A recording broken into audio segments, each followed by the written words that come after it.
You're listening to Short Inspirations from Ralph. You Are Free To, Part 2. We've been talking about this great gift called the freedom to choose. But of course, that means that when it comes to our life journeys, there are multitudes of decisions to make. Small ones, great ones. Perhaps millions of them.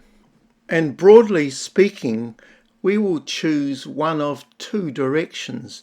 We will go on the broad highway, which most people go on, or we will choose and make decisions towards the narrow pathway, which leads to life. The writer of Proverbs, chapter 14, verse 12, says, "There is a way that appears to be right, but in the end it leads to death." One of my biblical heroes was this man named Job. And it says in Job 1:1, in the land of Uz there lived a man whose name was Job. This man was blameless and upright. He feared God and shunned evil.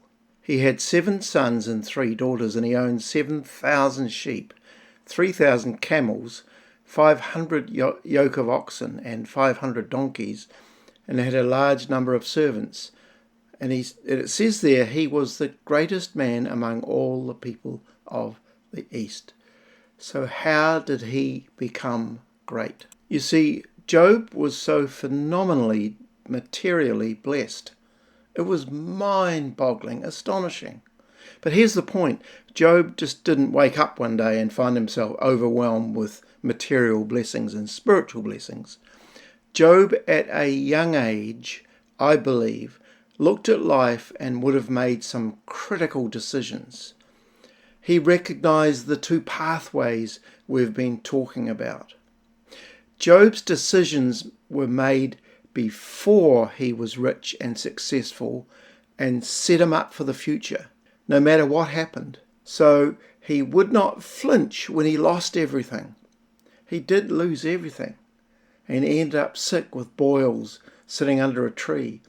But after going through hell on earth, he could stand on the mountaintop and say, "I know my Redeemer lives." But there's another aspect to this as well. He didn't flinch when he gained everything as well.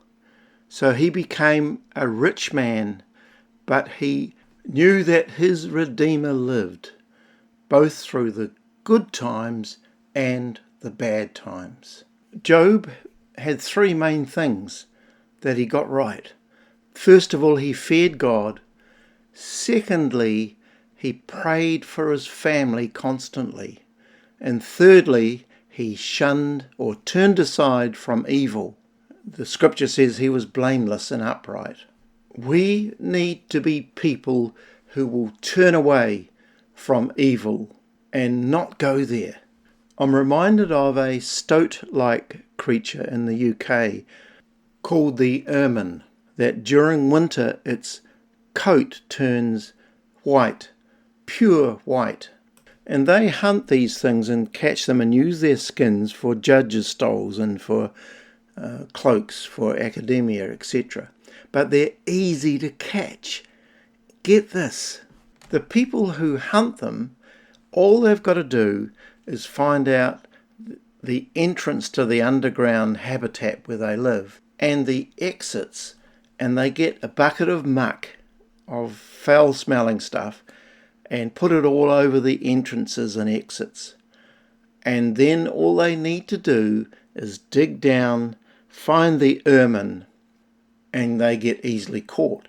The reason is this. These little creatures don't want their white coat or their feet to become tainted with this muck, so they would rather give themselves up to death than to get dirty. Isn't that amazing? And I want to suggest that we have the courage, we have the strength to say no to those things that muck up our lives, to evil, if you like.